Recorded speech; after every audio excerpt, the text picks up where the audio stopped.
Probabilmente, ecco.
अब सुरु गरौँ है त। 6 पनि बजिसक्यो। 1K सर म्यामहरू जोडी पनि सक्नु भएको छ। मैले बोलेको सुनेको छ भट्ट सर? सुनिन्छ म्याडम, सुरु गरौँ सुनिया अब। छ म्याम, सुनिया छ ल सबै। हस् हस् हस् हस् सुरु। नमस्ते। हस्। म मैया खड्का, निर्देशक पाठ्यक्रम विकास केन्द्र। आजको यस अभिमुखीकरण कार्यक्रममा उपस्थित हुनुभएका सम्पूर्ण आदरणीय सर म्यामहरूमा हार्दिक नमस्कार गर्दछु र यस कार्यक्रममा यहाँहरूलाई स्वागत पनि गर्न चाहन्छु र उपस्थितिको लागि हार्दिक आभार प्रकट गर्न चाहन्छु र पाठ्यक्रम विकास केन्द्रको तर्फबाट। र आजको प्रस्तुतिकरण म सुरु गर्न गइरहेको छु र यसको सुरु गर्नुभन्दा अगाडि म थोरै यसको ब्याकग्राउन्डको बारेमा भन्छु। अब यो चाहिँ यहाँहरू सबैलाई जानकारी पनि छ किनभने नेपाल सरकारको यो शासकीय सुधारको 100 कार्यसूची अन्तर्गतको 89 बुँदामा यो 5 सम्म चाहिँ विद्यार्थीहरूलाई मनोवैज्ञानिक असर नपर्ने खालको मूल्याङ्कन प्रणाली बनाएर कार्यान्वयन गर्ने भन्ने सन्दर्भ उल्लेख थियो र त्यसैको कार्यान्वयन गर्नको लागि यो कक्षा 1-3मा जसरी हामीले निरन्तर मूल्याङ्कन प्रणाली अवलम्बन गरेका छौँ 100% आन्तरिक मूल्याङ्कनमा आधारित, त्यही प्रणाली बमोजिम 4-5मा पनि आन्तरिक मूल्याङ्कन गरेर विद्यार्थीको उपलब्धि मापन गर्ने भन्ने सन्दर्भमा पाठ्यक्रम विकास केन्द्रलाई प्राप्त म्यान्डेट अनुसार चाहिँ यो मार्गदर्शन तयार गरिएको हो र आज चाहिँ यहाँ विज्ञान विषयको अभिमुखीकरण भइरहेको छ र अब यसको यो मूल्याङ्कन मापदण्डको डकुमेन्ट चाहिँ वेबसाइटमा अपलोडेड छ र त्यो वेबसाइट भिजिट गर्नको लागि चाहिँ वेबसाइट भिजिट गर्नको लागि चाहिँ यहाँहरूलाई चाहिँ यहाँ वेबसाइटको नाम यहाँ उल्लेख गरिएको छ www.moecdc.gov.np मा गएर यहाँहरूले सूचना केन्द्र भन्नेमा त्यहाँ निर्देशिका भन्ने क्लिक गर्नुभयो भने चाहिँ त्यहाँ यो निर्देशिका देखिन्छ। यहाँले त्यहाँबाट डाउनलोड गरेर यसलाई अध्ययन गर्न र यसको प्रयोग गर्न सक्नुहुनेछ। लाग्छ कतिपय सर म्यामहरूले यसभन्दा अगाडि नै यो हेरिसक्नु पनि भएको छ होला। यो केही दिन अगाडि यहाँ अपलोड भएको हो र यो आर्थिक वर्ष के अरे शैक्षिक सत्रबाट सुरु गर्नुपर्ने भएकोले हाम्रो अब विद्यालयमा पठन पाठन सुरु भइसकेको सन्दर्भमा यहाँहरूले चाहिँ अब यसलाई हरेक दिन उपयोग गर्नुपर्ने हुन्छ। त्यसको लागि यहाँहरूले यो हेर्नु पनि भयो होला र हेर्नु भएको छैन भने चाहिँ यहाँबाट डाउनलोड गरेर यसलाई हेरेर यस अनुसारको मूल्याङ्कन यहाँहरूले सुरु गरिदिनु हुन पनि हार्दिक अनुरोध छ र यहाँहरूका जिज्ञासाहरू चाहिँ च्याट बक्समा लेख्नु होला, पछि त्यसबारेमा केही छलफल गरौँला। र यसमा चाहिँ अब पाठ्यक्रम विकास केन्द्रको महानिर्देशकज्यू चाहिँ यो कार्यक्रमको अन्तिममा जोडिएर यसको समापन उहाँबाट हुनेछ। अहिले चाहिँ हामीले विषयगत रूपमा यो सुरु गर्छौँ र यो मूल्याङ्कन मापदण्डमा उल्लेख भएका केही विषयहरू मैले हाइलाइट गर्छु यहाँ र मैले प्रस्तुतिकरण गर्ने कार्यक्रम पछाडि चाहिँ यो विज्ञान विषयका पाठ्यक्रम अधिकृत लवदेव भट्ट सरले चाहिँ यसको चाहिँ अभिलेख कसरी राख्ने अथवा चाहिँ कसरी मापन गर्ने भन्ने कुराहरूको बारेमा यहाँहरूलाई अझ डिटेल रूपमा जानकारी गराउनु हुनेछ। यसको जेनेरिक पार्ट चाहिँ मैले यहाँहरूलाई चाहिँ प्रस्तुत गर्छु। यो चाहिँ हाम्रो त्यही मूल्याङ्कन मापदण्डमा भएका कुराहरूलाई यहाँ चाहिँ मुख्य कुराहरूलाई हाइलाइट गरिएको मात्रै हो, यहाँहरूले त्यहाँबाट पनि अध्ययन गर्न सक्नुहुन्छ।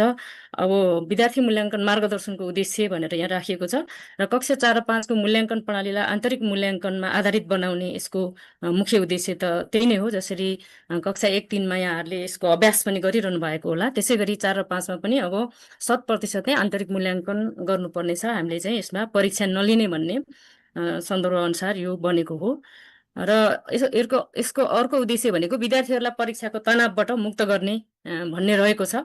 विद्यार्थीले चाहिँ स्वतस्फूर्त रूपमा चाहिँ आफ्नो सिकाइलाई जारी राख्नको लागि चाहिँ यो उद्देश्य राखिएको छ। त्यसै गरी सिकाइ सहजीकरणसँगै विद्यार्थीको सिकाइ स्तर लेखाजोखा गर्ने, यो चाहिँ छुट्टै मूल्याङ्कन गर्ने भनेको चाहिँ छुट्टै गर्ने विषय होइन। यो चाहिँ सिकाइ सहजीकरण सँगसँगै कक्षामा नै यहाँहरूले गर्दै अभिलेख राख्दै जानुपर्छ भन्ने यसको आशय हो।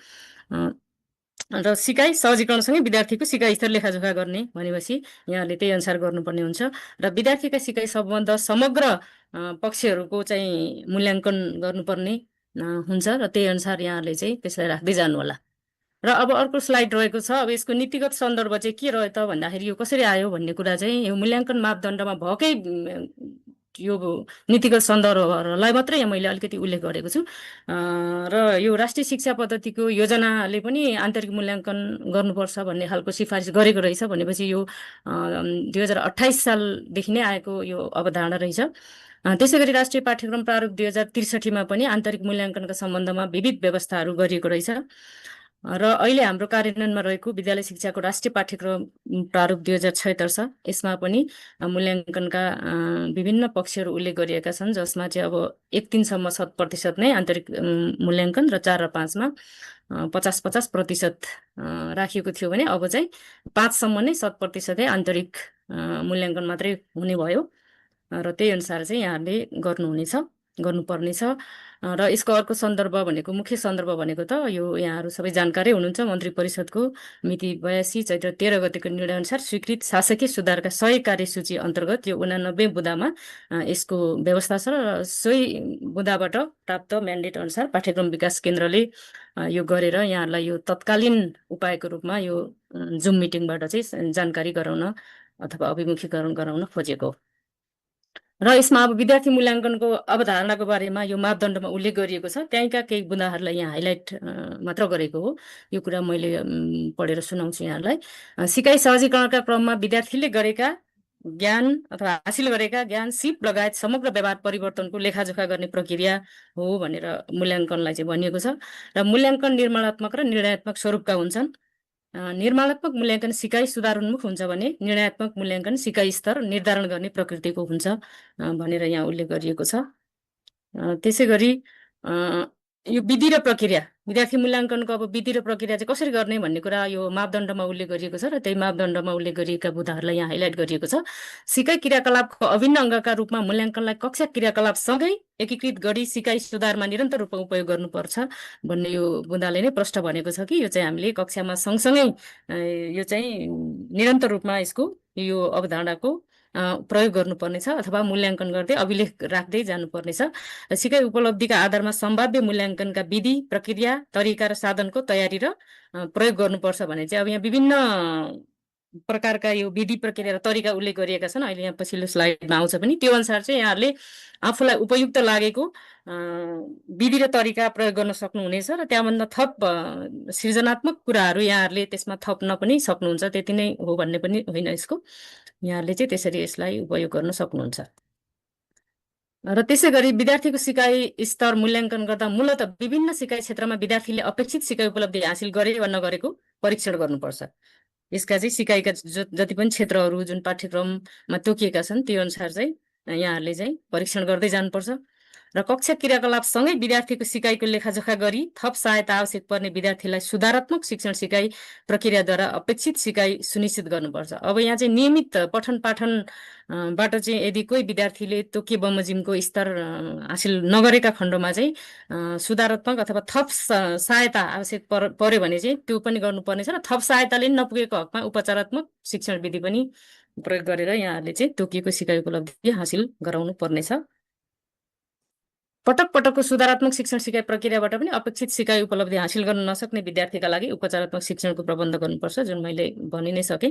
नियमित शिक्षण सिकाइ अथवा नियमित क्रियाकलापबाट सिकेन भने उसलाई थप सुधारको लागि चाहिँ थप शिक्षण सिकाइ गर्नु पर्यो, त्यसबाट पनि भएन भने फेरि उपचारात्मक शिक्षणको प्रबन्ध गर्नुपर्छ भन्ने छ। यो सायद कक्षा 1-3 मा पनि यही थियो, यहाँहरूले प्रयोग गरिरहनु भएको होला। त्यसै गरी मूल्याङ्कनको नतिजालाई विषय क्षेत्र वा एकाइगत सिकाइ उपलब्धि अनुसार अभिलेखीकरण गर्नुपर्छ। विद्यार्थीको व्यक्तिगत अभिलेख खडा गरी मूल्याङ्कनको नतिजा साथै अन्य सान्दर्भिक विवरण सहितको कार्य सञ्चयिका व्यवस्थित गर्नुपर्छ। यहाँ चाहिँ हरेक विद्यार्थीको पोर्टफोलियो तयार गरेर सम्पूर्ण विद्यार्थीले सिकेका अथवा गरेका कामहरूको चाहिँ सङ्कलन सङ्ग्रह गरी अभिलेख राख्दै जाने कुराहरू रह्यो।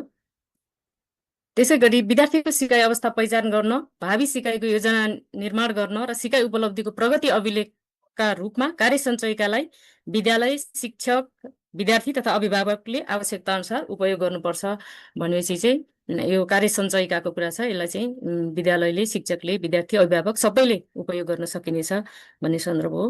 त्यसै गरी विद्यार्थीलाई स्व मूल्याङ्कन तथा प्रतिबिम्बन गर्न र सिकाइ सुधारको आवश्यकता तथा उपाय पहिचान गर्न शिक्षक तथा अभिभावकले प्रेरित गर्नुपर्छ। विद्यार्थीलाई चाहिँ आफैले सिक्नुपर्छ भनेर आफ्नो सिकाइको मूल्याङ्कन आफै गर्नको लागि पनि अभिभावक र शिक्षकको दायित्व हुन्छ। हामीले चाहिँ त्यस्तो विद्यार्थीहरूलाई अभिप्रेरित गर्नुपर्छ भन्ने सन्दर्भ हो। अब विद्यार्थी मूल्याङ्कनका सम्भावित तरिका र साधनहरू अघि माथि बुँदामा आएको थियो कि सम्भावित तरिकाहरू विभिन्न तरिकाहरू प्रयोग गर्न सकिने छ भनेको थियो र यो मूल्याङ्कन मापदण्डमा चाहिँ यहाँ 10वटा तरिका र यसका लागि साधनहरूको लिस्ट यहाँ राखिएको छ। यहाँहरूले चाहिँ आवश्यकता अनुसार यसलाई चाहिँ प्रयोग गर्न सक्नुहुन्छ। यसमा चाहिँ रहेको छ अब जस्तै अवलोकन भन्ने रहेको छ। अवलोकनको लागि साधनहरू के प्रयोग गर्न सक्ने भन्ने यहाँ दिएको छ। जस्तै रुजुसूची, रुब्रिक्स र श्रेणीमापन, मौखिक प्रश्न, फारम, घटना आदि। त्यसै गरी मौखिक कार्य छ, यसको लागि पनि प्रश्न, चित्र, पठन सामग्री, सन्दर्भ, घटना, श्रव्य दृश्य सामग्री आदि छ। त्यसै गरी लिखित कार्य छ यहाँ, त्यसको लागि प्रश्न, सन्दर्भ, घटना, श्रव्य दृश्य सामग्री छ। कुराकानी र छलफलका लागि प्रश्न, रुजुसूची, फारमहरू प्रयोग गर्न सक्नुहुन्छ। परियोजना कार्यको लागि रुजुसूची, रुब्रिक्सको प्रयोग गर्न सकिनेछ। प्रयोगात्मक कार्यको लागि रुजुसूची, रुब्रिक्स प्रयोग गर्न सकिनेछ। त्यसै गरी कार्य सम्पादन तथा प्रदर्शनको लागि रुजुसूची, रुब्रिक्स र श्रेणीमापन, मौखिक प्रश्नहरू प्रयोग गर्न सकिनेछ। सहपाठी मूल्याङ्कनको लागि रुजुसूची, श्रेणीमापन, फारम, स्वमूल्याङ्कनका लागि रुजुसूची, श्रेणीमापन, फारम र अभिभावक प्रतिक्रियाको लागि पनि रुजुसूची, श्रेणीमापन, फारमहरू चाहिँ यहाँहरूले आवश्यकता अनुसार यस्ता विधि र तरिकाहरूको प्रयोग गर्नुपर्नेछ र गर्न सक्नुहुनेछ। र अब विद्यार्थीको उपलब्धि स्तर र यसको व्याख्या भन्ने रहेको छ। अब यो कक्षा 1-3 मा पनि थियो। यो 4वटा तह विद्यार्थीको यो भनौँ न एकदमै कम भनेको 1 भयो र उच्च भनेको चाहिँ 4 भयो। यसरी चाहिँ यसको व्याख्या गरिएको छ। अब यो भनेको के हो भन्ने कुरा यहाँ व्याख्या गरिएको छ। आधारभूत भन्दा कम ल्याउने विद्यार्थीलाई चाहिँ हामीले चाहिँ 1 नम्बर दिन पर्यो। त्यसको लागि सिकाइ उपलब्धि हासिल गर्न नसकेको, सिकाइ उपलब्धिका लागि सुधारात्मक सिकाइ आवश्यक भएको हकमा चाहिँ 1 दिनुपर्ने हुन्छ। र त्यसै गरी आधारभूत भनेर चाहिँ 2 अङ्कलाई मानिएको छ। यसमा चाहिँ सिकाइ उपलब्धि आंशिक रूपमा हासिल गरेको तर सुधारात्मक सिकाइ आवश्यक भएको, यो अवस्थामा 2 दिनुपर्ने छ। अर्को चाहिँ 3 नम्बरमा दक्ष भनेर 3 दिने अवस्था छ। यो चाहिँ सिकाइ उपलब्धि धेरै जसो हासिल गरेको छ भने हामीले 3 अङ्क दिन पर्यो र उच्च भनेको 4 चाहिँ सिकाइ उपलब्धि पूर्ण रूपमा हासिल गरेको छ भने 4 दिन सक्यो। यसको चाहिँ उच्च भनेको 4 हो। र यसलाई चाहिँ अब कसरी निकाल्ने भन्ने कुरा चाहिँ यहाँ सूत्र दिएको छ। यो विषय क्षेत्रगत अथवा एकाइगत उपलब्धि प्रतिशत कसरी निकाल्ने भन्ने कुरा छ यसमा। यो चाहिँ उपलब्धि स्तरको अब त्यो प्राप्त गरेको 1, 2, 3, 4 जसरी गरिन्छ त्यसको जोड गरेर त्यसमा तल यो 4 भनेको त्यो उच्च तहको 4 अङ्क हो र इन्टु यसमा चाहिँ मूल्याङ्कन गरेका सिकाइ उपलब्धिहरूको सङ्ख्या कति हो त्यो लेखेर इन्टु 100 गरेपछि यसरी निकाल्न सकिन्छ भनेर यहाँ दिएको छ। त्यसै गरी अब विषयगत समग्र उपलब्धि प्रतिशत भनेको चाहिँ यो चाहिँ वर्षको अन्त्यमा यो ग्रेड सिट दिने प्रयोजनको लागि चाहिँ यसरी निकाल्ने भनेर यो विषयगत समग्र उपलब्धि प्रतिशत पनि उपलब्धि स्तरको जम्मा त्यो जोड गर्ने। त्यसपछि 4 भनेको त्यही उच्च तह 4 हो इन्टु अनि मूल्याङ्कन गरेका सिकाइ उपलब्धिहरूको सङ्ख्या जम्मा कति हो त्यो इन्टु 100 गरेपछि त्यो निस्किन्छ। र त्यसै गरी अब यो चाहिँ यो उपलब्धि प्रतिशतलाई अक्षराङ्कनसँग मिलान अथवा अक्षराङ्कन पद्धतिमा लाने यो तरिका हो। यो चाहिँ हाम्रो लेटर ग्रेडिङ निर्देशिकामा भएको व्यवस्था हो। यो यहाँहरूले पहिले जानकार पनि हुनुहुन्छ, यहाँहरूले प्रयोग गरिराखेको पनि हो र त्यसमा जम्मा यहाँ 8वटा चाहिँ तहहरू यहाँ दिएको छ। त्यही अनुसार चाहिँ यसको अङ्क र यसलाई चाहिँ लेटर ग्रेडिङमा कसरी गर्ने र यसको व्याख्या कसरी गर्ने भन्ने कुरा यो टेबलमा प्रस्तुत गरिएको छ। अब यहाँ चाहिँ 4 देखि तल नन ग्रेडेडसम्मको गरी यहाँ उल्लेख गरिएको छ। त्यसै गरी अब विद्यार्थीको समग्र प्रगति प्रतिवेदनको ढाँचा, अब यो चाहिँ ग्रेड सिट मानौ अब वर्षको अन्त्यमा अब हामीले त लिखित जाँच जुन पहिला लिने गरेको थियो त्यो त्रैमासिक पनि अब लिने सन्दर्भ रहेन यहाँ र वार्षिक परीक्षा भनेर लिने पनि सन्दर्भ रहेन। हामीले खालि अब विभिन्न प्रकारका अब टेस्टहरू, लिखित कार्य, मौखिक कार्यहरू त गर्न सक्यो र ती कार्यहरू गरेर हामीले वर्षभरि गरेको मूल्याङ्कनलाई चाहिँ यसरी ग्रेडको रूपमा, ग्रेड सिटको रूपमा यहाँहरूले चाहिँ उपलब्ध गराउनु पर्ने हुन्छ भनेर यहाँ नमुना राखिएको छ। यो यहाँहरूले चाहिँ यो विषयगत रूपमा सबै विषय समावेश गरिएको छ। यसलाई यहाँहरूले हेर्न सक्नुहुन्छ।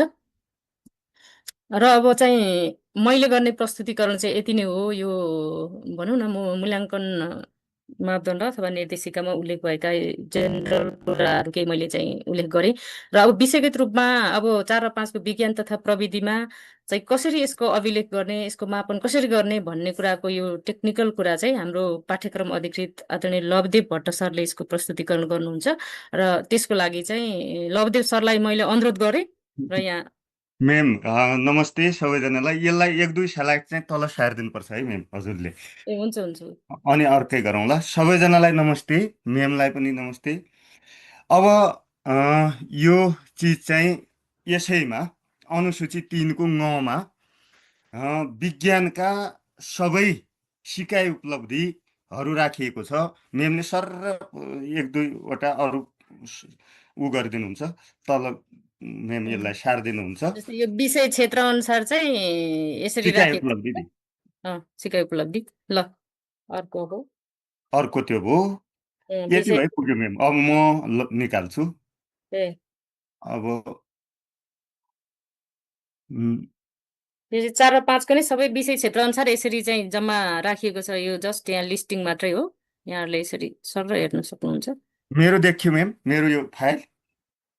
तपाईँको फाइल त देखेको छैन त। यो स्टप गरेपछि मात्रै देखिने होला नि त तपाईँको छुट्टै फाइल सेभ त्यो हुने होइन। त्यो स्टप गर्नुपर्ने भयो। त्यसो भए ल अब कसरी गर्ने भन्ने कुरा चाहिँ तपाईँले देखाउनु हजुर, होला। यसलाई अहिले स्टप सेयरिङ गर्ने। अहिले देखियो? पोख्नुहोस्। देखेँ देखेँ। देखियो है मेम। अँ, ल अब ल सबैजनालाई नमस्ते। एकछिन बोर नमान्नु होला, अलिकति टाइम लाग्छ है। सबैले सुनिदिनु होला। र अब सुन्दा पनि अलिक बोर भयो भने पनि मानिदिनु होला भने कि अब यो एक त अनलाइन छ, फेरि हामी त्यति धेरै पढाउने मान्छे पनि होइनौँ, अलिअलि मात्र पढाउने मान्छे भएको हुनाले अलि भाषा नमिल्न नि सक्छ।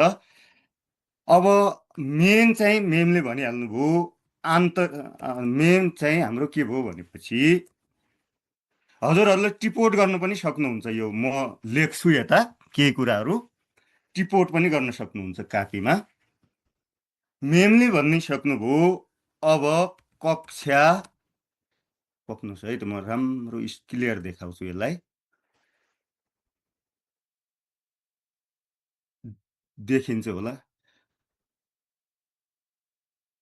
ल कक्षा 4 र 5 मा आन्तरिक, पहिला पनि थियो आन्तरिक मूल्याङ्कन हुने। कति प्रतिशत हुने त भनेपछि 100% हुने। पोहोर परार पनि पहिला पनि हजुरहरूको कक्षा 4 र 5 मा आन्तरिक मूल्याङ्कन थियो नै। तर त्यो कति प्रतिशत थियो? 50% थियो। अहिले चाहिँ अब मेमले भनिसक्नु भएको छ विभिन्न कारणबाट 100% पुग्यो। र अब यो 100% पुगाउनुको लागि दुईटा शब्द मेन आए। एउटा तनाव, तनाव कम गर्न भन्ने आयो है। तनाव चाहिँ कसको तनाव कम गर्न भनेपछि विद्यार्थीको। यसले के देखाउँछ भनेपछि हामीले पहिलेको मूल्याङ्कन र शिक्षण सिकाइ क्रियाकलाप गर्दाखेरि विद्यार्थीहरू तनावमा थिए भन्ने देखाउँछ होइन। तनावमा थिए भन्ने आवाज उठ्यो र न। यसको समाधानको लागि हजुरहरूको यो मूल्याङ्कन प्रणाली आयो। अब तनाव किन थिए त भनेपछि एक त जाँचदेखि तनावमा थिए उनीहरू होइन, जाँचै दिँदाखेरि तनावमा थिए। अर्को कुरो पढाएको नबुझेर, स्कुलमा पढाएको बुझिँदैन नि, विद्यार्थीहरूले सर मेमहरूले पढाएको नबुझ्दाखेरि चाहिँ तनावमा थिए। अब यी दुईटै तनावहरूलाई कम गर्नको लागि यो आन्तरिक मूल्याङ्कनलाई हजुरहरूको 100% बनाएको हो।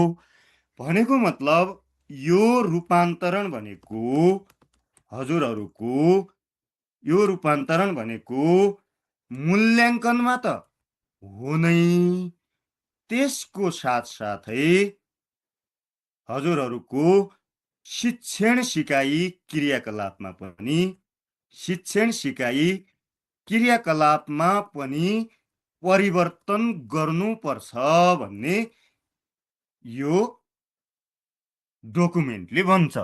यो व्यवस्थाले जाँच लिन मात्र होइन, पढाउने तरिकै चेन्ज गर्नुपर्छ भनेर यो आएको हो। अब अर्को कुरा चाहिँ दोस्रो शब्द के आइरहेछ भनेपछि मूल्याङ्कनलाई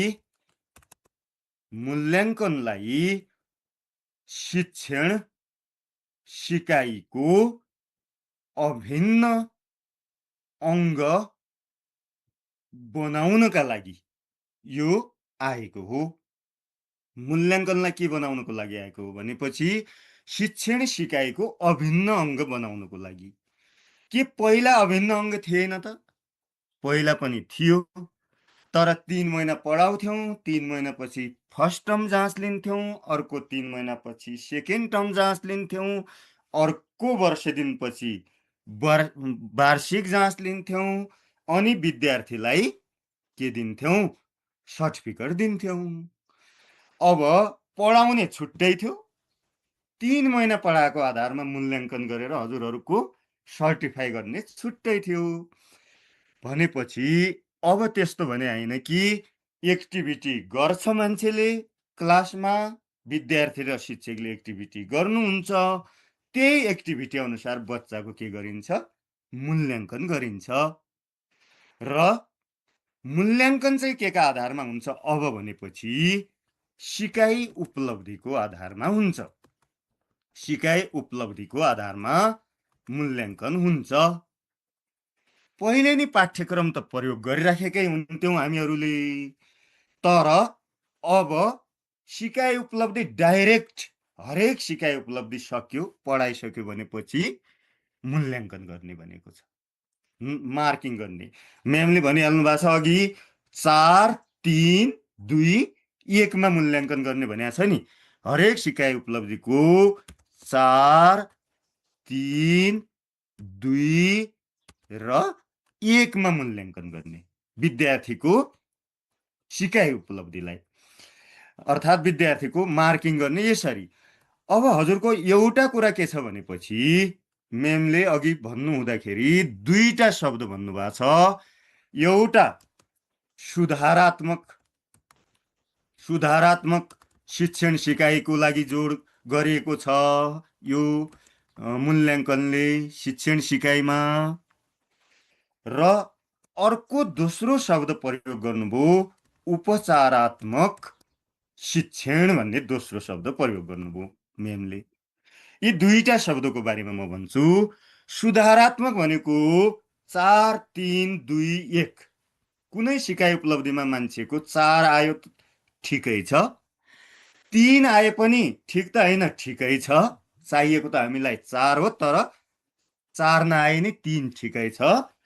तर 2 आउनेलाई र 1 आउनेलाई त्यसै छोड्नु हुँदैन। 2 आउने र 1 आउनेलाई त्यसै छोड्नु हुँदैन। उनीहरूलाई थप सहयोग गरेर हाई हाई नगर्नु। एकजना सरले हाई हाई गर्नु, हाई हाई लाग्यो टिपोट गर्नु लेखेको कुरा होइन, मोहन कुमार शाह सर होइन, लेख्दै गर्नु यो कुराहरू। यो पढाउँदा हाई हाई आउनु राम्रो होइन। अब 1 र 2 आउनु दिनु त भएन हामीले पढाइसकेपछि त। भनेपछि 1 र 2 आउनेलाई थप सहयोग गरेर 3, 4 आउने बनाउने भनेको केही गर्दा भएन, जति पढाए नि भएन है। भनेपछि त्यस्ता विद्यार्थीहरूलाई छानेर के गर्ने भनेपछि छुट्टै प्याकेज बनाउने, रिमिडियल टाइपको प्याकेज बनाउने, अर्थात् छुट्टै पढाएर हुन्छ कि तिनलाई प्रोजेक्ट वर्क दिएर हुन्छ कि तिनलाई घरै गएर पढाएर हुन्छ कि के गरे हुन्छ। अब घरै त के जान मिल्थ्यो होला, जे गरेर भने पनि तिनलाई पढाएर, फेरि टिपेक्स लगाएर होइन, पढाएरै 3 र 4 अङ्क आउने बनाउने चाहिँ के हो? हजुरको यो मूल्याङ्कनको उद्देश्य हो। अब कतिवटा सिकाइ उपलब्धि छन् त भनेर एकाइ अनुसार चाहिँ म्यामले अघि देखाउनु भएको थियो। एउटा एकाइमा कतिवटा सिकाइ उपलब्धि छन्, प्रत्येक सिकाइ उपलब्धिको मार्किङ गर्ने, लास्टमा चाहिँ हरेक एकाइको प्रतिशतमा निकाल्ने। त्यो हो नि त यो हजुरको यो निर्देशिकाले भनेको। अब म हजुरहरूसित छलफल गर्छु, दिक्क नमान्नु होला एकैछिन है। पहिलो एकाइ हाम्रो के छ भनेपछि विज्ञान तथा प्रविधिमा वैज्ञानिक सिकाइ एउटा एकाइ छ। पहिलो एकाइ चाहिँ के छ? वैज्ञानिक सिकाइ छ। कक्षा 4 मा गुरुङ सरले भन्दै हुन्थ्यो कति छन् त यी सिकाइ उपलब्धि भनेर भन्दै हुन्थ्यो। कक्षा 4 मा वैज्ञानिक सिकाइमा 5 वटा सिकाइ उपलब्धि छन् भने हजुरको 5 मा 6 वटा सिकाइ उपलब्धिहरू छन् यो युनिटमा। अब दोस्रो युनिट चाहिँ के हो हजुरहरूको? सूचना तथा सञ्चार प्रविधि। सूचना तथा सञ्चार प्रविधि भन्ने युनिट छ हजुरको। यसमा सिकाइ उपलब्धि 4 मा 5 छन्, 5 मा 6 वटा छन्। तेस्रो एकाइ चाहिँ के हो हजुरको? क्षेत्र पनि भन्छन्, एकाइ पनि भन्छन् है। जीव र वातावरण हो। जीव र वातावरण हो। यो जीव र वातावरण भन्ने एकाइमा कक्षा 4 मा हजुरको 3 वटा र कक्षा 5 मा 4 वटा सिकाइ उपलब्धिहरू छन्। अर्को चौथो एकाइ के हो त? चौथो एकाइ भनेपछि जीवहरूको वर्गीकरण। टिपोट गर्नुहोस् है त। जीवहरूको वर्गीकरण भन्ने पाठ छ, एकाइ छ। यसमा सिकाइ उपलब्धिहरू कति छन् भनेपछि 4 मा 6 वटा छन्, 5 मा 3 वटा छन्। त्यस्तै 5औं क्षेत्र के छ? जीवन प्रक्रिया भन्ने छ। जीवन प्रक्रिया भन्ने छ। यसको कक्षा 4 मा 3 वटा, कक्षा 5 मा पनि 3 वटा सिकाइ उपलब्धिहरू छन्। होइन त? दिक्क त लागेको छैन नि? लाग्दैन। पछि बानी पर्दै गयो भने दिक्क लाग्दैन। दिक्क लागे नि नलाग्ने बनाउनु पर्छ कि आफैले, होइन? दिक्क लाग्ने वाला छैन। जे सोच्यो त्यही हुने होइन त मनमा। ल यसलाई यसो गरिदिएँ मैले है। अब 6औं एकाइ चाहिँ के छ हजुरहरूको भनेपछि पदार्थ भन्ने छ। यसमा अलिक धेरै सिकाइ उपलब्धि छन्। हेर्नुहोस्, यसमा कक्षा 4 मा हजुरको 14 वटा सिकाइ उपलब्धि छन्। कक्षा 5 मा चाहिँ पनि धेरै छन्, 10 वटा सिकाइ उपलब्धि छन्। अनि 7औं एकाइ अर्थात् 7औं क्षेत्र चाहिँ हाम्रो के हो? विज्ञान तथा प्रविधिको दैनिक जीवनमा शक्ति भन्ने हो। यसको चाहिँ यसमा पनि धेरै छन्, 8 वटा सिकाइ उपलब्धि 4 कक्षामा छन् र 13 वटा सिकाइ उपलब्धि 5 कक्षामा छन्। अब लास्ट एकाइ चाहिँ कति भयो हजुरको? 8 भयो। लास्ट एकाइ चाहिँ 8 भयो। यो एकाइ चाहिँ के हो भनेपछि पृथ्वी र अन्तरिक्ष। यो एकाइको नाम के हो? पृथ्वी र अन्तरिक्ष भन्ने एकाइ हो। यसमा चाहिँ हजुरको कतिवटा छन् सिकाइ उपलब्धि भनेपछि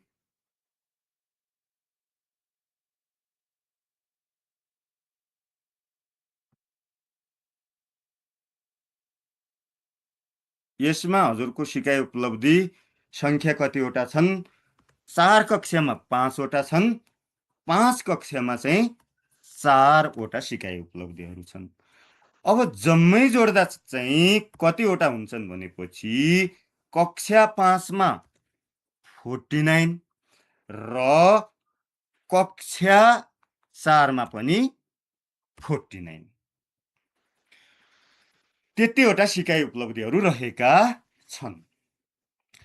अब यति छ भनेपछि अब के गर्ने भनेपछि हरेक एकाइको, जसो हरेक क्षेत्रको यो जीव र वातावरण भन्ने क्षेत्र चाहिँ हजुरको तेस्रो युनिट होइन त? यो कुन युनिट हो?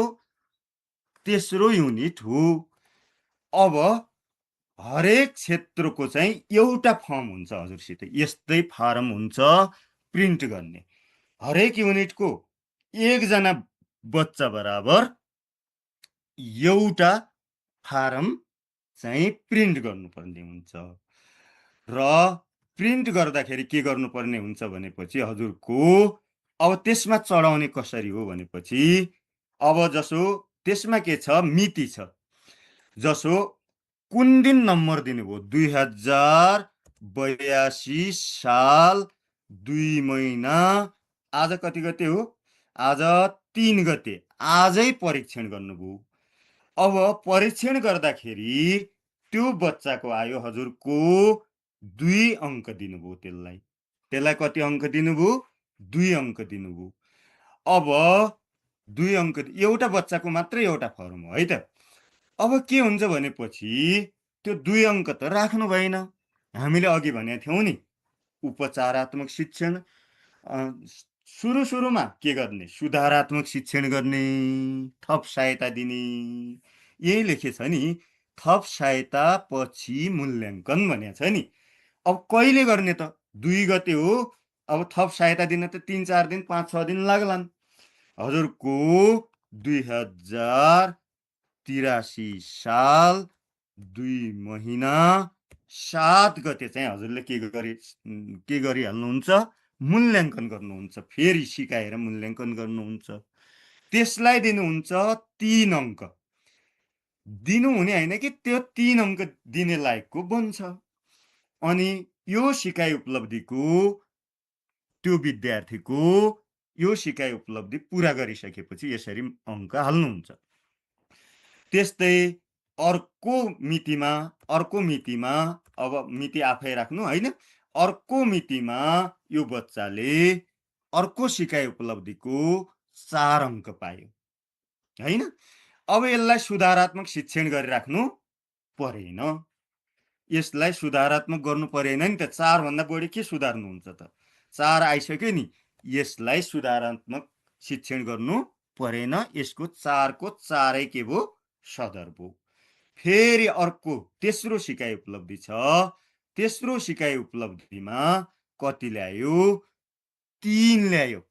पहिलोचोटि नै मूल्याङ्कन गर्दा हजुरले 3 आउने बनाउनु भयो त्यो बच्चालाई।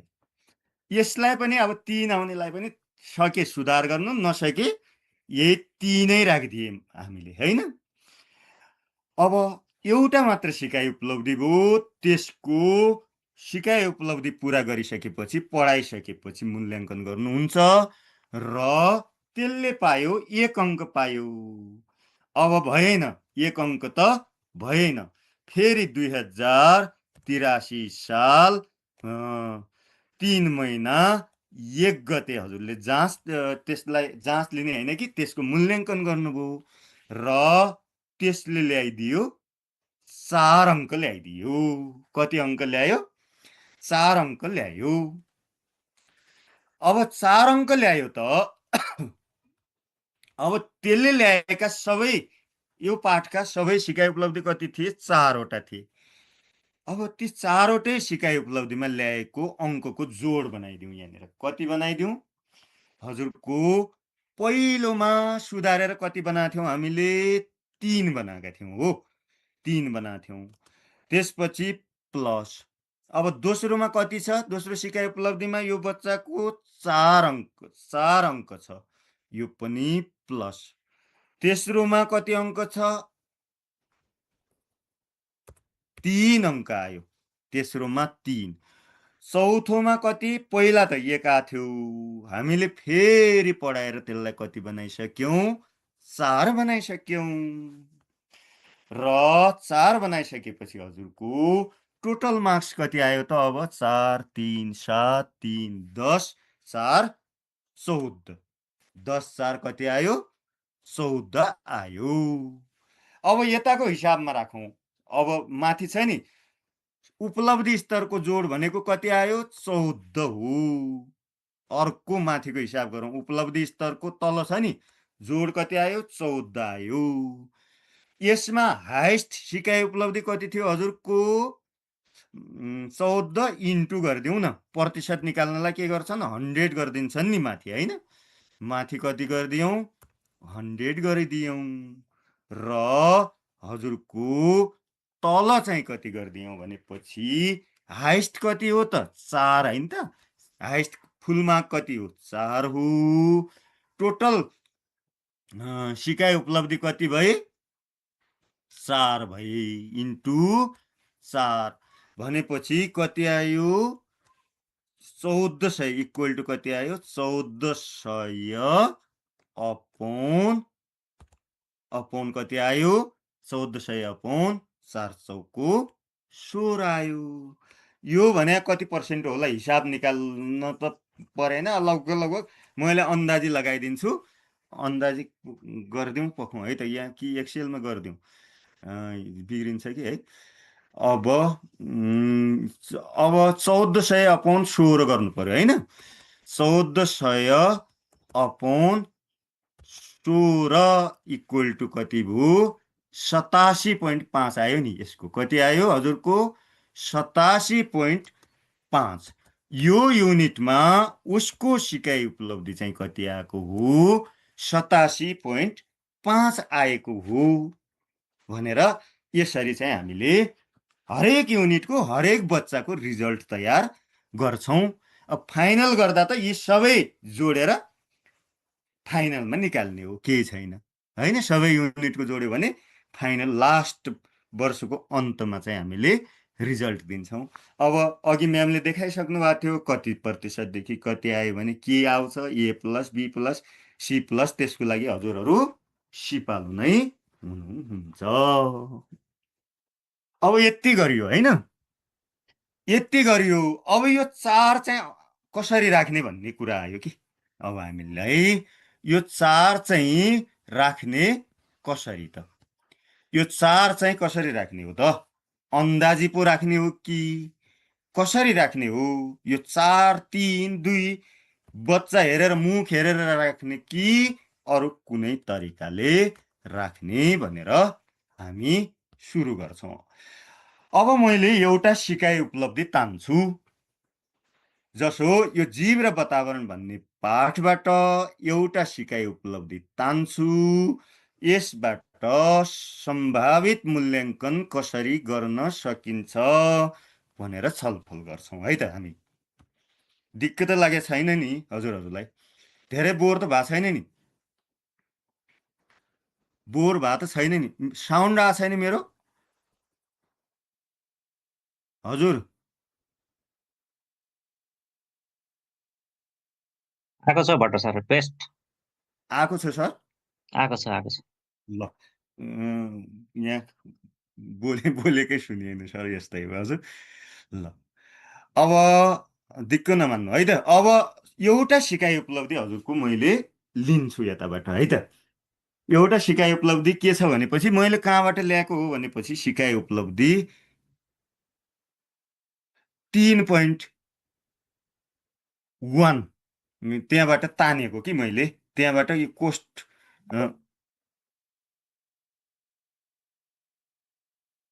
अब एउटा सिकाइ उपलब्धि मैले कहाँबाट तानेको हो हजुरको भनेपछि त्यसैबाट तानेको हो। तर यहाँ तान्दाखेरि अब ठिक छ, केही छैन। तान्दाखेरि वातावरणीय जीवहरू पक्नु है त। यसलाई यसरी बनाउँछु, म लेखेरै बताउँछु एउटा सिकाइ उपलब्धि। यो तल हजुरको लेखेरै सिकाउँछु। एउटा सिकाइ उपलब्धि तान्छु है त म साँच्चीकै। 3.1 कक्षा 4 को तान्छु म। 3.1 नबोर हुनु है त हजुरहरू। अब यसलाई चाहिँ मैले बनाउने भए 17 फन्टमा हालेको है। अब एउटा सिकाइ उपलब्धि म लेख्छु, जीवहरूलाई असर पार्ने वातावरणीय तत्त्वहरू है। लेखिहालौँ, टिपोट गरौँ।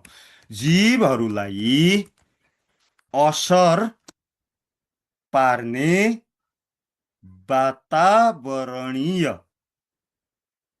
तत्त्वहरू, ब्र्याकेटमा के लेखेको छ भने प्रकाश, यो ब्र्याकेट हो है, फेरि के भयो ड्यास भयो, के पिर नभन्नु, यसलाई म अहिले बनाइदिइहाल्छु।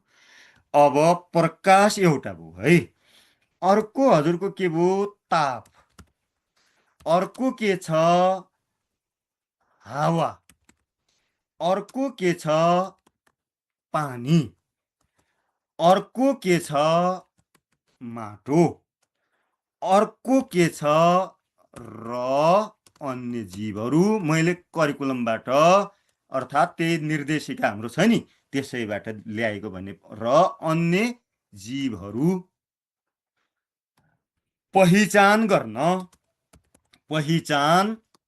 गर्न भनेर हजुरको सिकाइ उपलब्धि राखिएको छ। यो हजुरको के हो सिकाइ उपलब्धि हो, सिकाइ उपलब्धि हो। कहाँ भेटियो यो करिकुलममा खोजे पनि भेटिन्छ। हाम्रो यो मूल्याङ्कन निर्देशिका बनाएका छौँ नि, यो मूल्याङ्कन निर्देशिकामा पनि यो सिकाइ उपलब्धि राखिएको छ। अब हेर्नुहोस् सिकाइ उपलब्धिबाट त सबै थाहा हुन्न नि। हजुरको 7 क्लासमा पनि यस्तै सिकाइ उपलब्धि हुन सक्छ, 8 क्लासमा पनि यस्तै सिकाइ उपलब्धि हुन सक्छ, एमएससी को क्लासमा पनि यस्तै सिकाइ उपलब्धि हुन सक्छ। अब यसलाई कति डेप्थमा पढाउने र कति सरफेस पढाउने भनेर पत्ता लगाउनको लागि त कन्टेन्ट हेर्नु पर्यो। कन्टेन्ट भनेको कहाँ हेर्ने हो, खास त पाठ्यपुस्तकमा हेर्ने हो। तर अब करिकुलममै पनि पाठ्यपुस्तक हेर्नु मेन। पाठ्यपुस्तक भनेको के हो, पाठ्यक्रम विकास केन्द्रले विकास गरेको एउटा मात्र हुन्छ, हरेक कक्षाको पाठ्यपुस्तक हो। अब थाहै छ होला हैन, सबै जति भए जतिका किताब चाहिँ पाठ्यपुस्तक हैनन् भन्नु खोजेको मतलब है। कुनै सन्दर्भ सामग्री होलान्, कुनै केही सामग्री होलान्, तर पाठ्यक्रम विकास केन्द्रले विकास गरेको त्यो जसो विज्ञान तथा प्रविधिको 4 कक्षाको किताब चाहिँ के हो पाठ्यपुस्तक हो। त्यो पाठ्यपुस्तक किन हेर्ने हो त भने कति डेप्थमा पढाउने हो, कति मात्र पढाउने हो भनेर हेर्नलाई। अब त्यो पाठ्यपुस्तक अर्थात् कन्टेन्टमा चाहिँ विषयवस्तु चाहिँ हेरेर विषयवस्तु। अब यो सिकाइ उपलब्धिको लागि विषयवस्तु के छ भनेपछि मैले हेरेर टिपोट गरेको जीवहरूलाई असर गर्ने वातावरणीय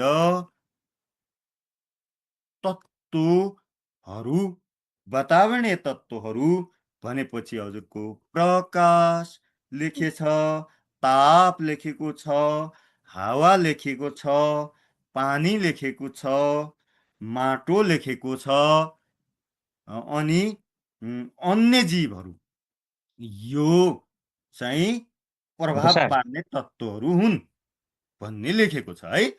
त्यसपछि अर्को चाहिँ दोस्रो सिकाइ को कन्टेन्ट के हो, सिकाउनु पर्ने कन्टेन्ट भने भट्ट सर जीव। हजुर हजुर स्क्रिनलाई अलि माथि सार्नु न हजुरले लेखेको देखिने गरी।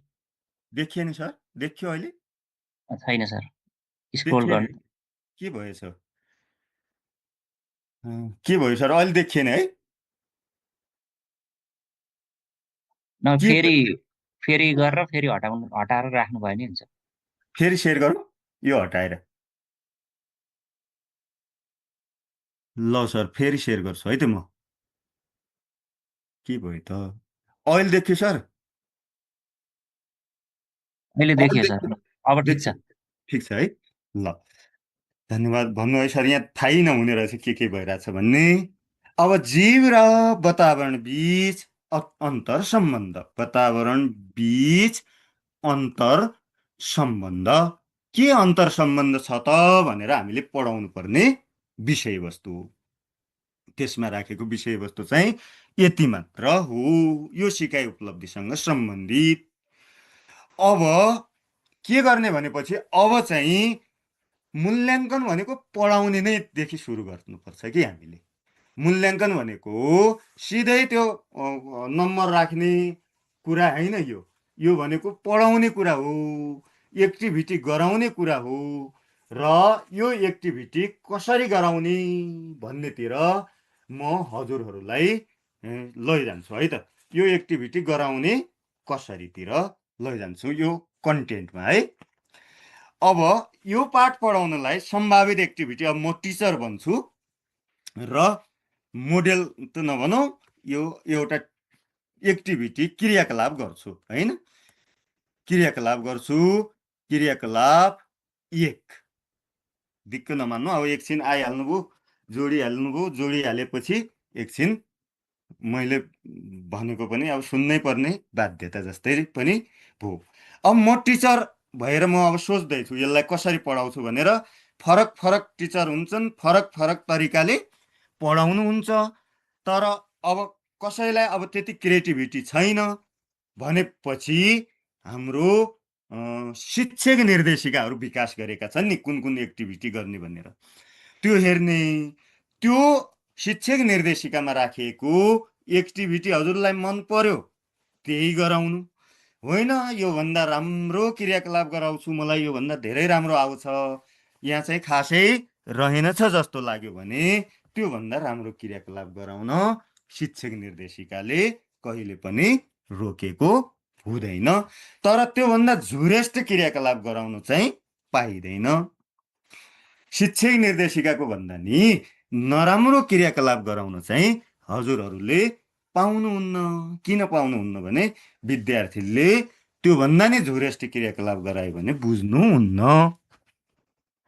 अब म के गर्छु एउटा क्रियाकलाप भनेपछि बोर्डमा के गर्छु भनेपछि माछा र रुखको चित्र कोर्छु, चित्र बनाउँछु है। यो सिकाउनलाई माछा र रुखको सफा चित्र बनाउँछु।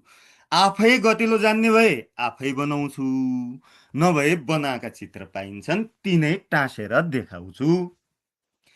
अनि त्यो भएपछि सबै विद्यार्थीहरूलाई मैले हात उठाएर निम्न कुराहरू सोध्छु। ल कसले भन्छ भनेर सुरुमा प्रश्न राख्छु। एप्पल टेक्निक त हजुरहरूलाई थाहा छँदैछ नि त।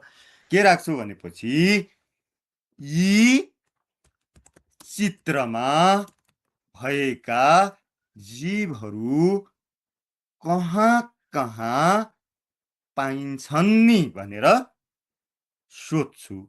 यी चित्रमा भएका जीवहरू कहाँ कहाँ पाइन्छन् नि भनेर बच्चालाई सोध्छु। त्यस्तै हात उठाउन लगाउँछु होइन, कसले भन्छ यसको उत्तर भनेर। अब त्यो त मभन्दा हजुरहरू झनै एक्सपिरियन्स्ड हुनुहुन्छ र गर्नुहुन्छ।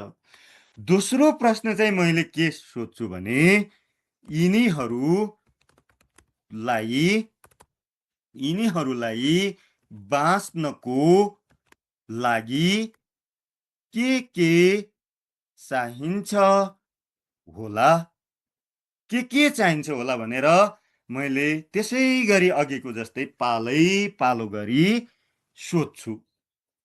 हात उठाएर पालै पालो गरी सोध्छु। राम्रो भन्छन् होला कसैले, कसैले नराम्रो भन्छन् होला, कसैले गल्ती भन्छन् होला। त्योसित मतलब भएन। के गर्ने हो भने हामीले उनीहरूलाई एङ्गेज भन्छ नि। अहिले पढाउनै भन्दैनन् नि मान्छेले। एक फेरा पहिले पढाउने भन्थे, पढाउन जान्छु भन्थे, त्यसलाई नराम्रो मान्न थाले मान्छेले। शिक्षण सिकाइ क्रियाकलाप गर्न जान्छु भन्न थाले मान्छेले।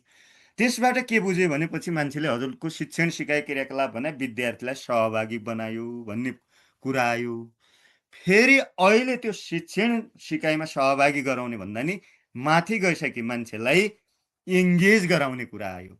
भनेको मतलब यी दुईटा क्वेसन सोध्नुको मेरो मकसद के हुन्छ भने विद्यार्थीमा जिज्ञासा उत्पन्न गराउने। के उत्पन्न गराउने? जिज्ञासा, क्युरियोसिटी उत्पन्न गराउनलाई यी क्वेसन मैले सोधे। यसैबाट सही उत्तर नै आउन सक्छ, नआउन पनि सक्छ। अब दोस्रो काम के गर्छु मैले भनेपछि कक्षामा पहिलो काम त त्यो गरेँ। दोस्रो काम के गर्छु भनेपछि मैले हरेक विद्यार्थीलाई 5 वटा सिटहरू वितरण गर्छु।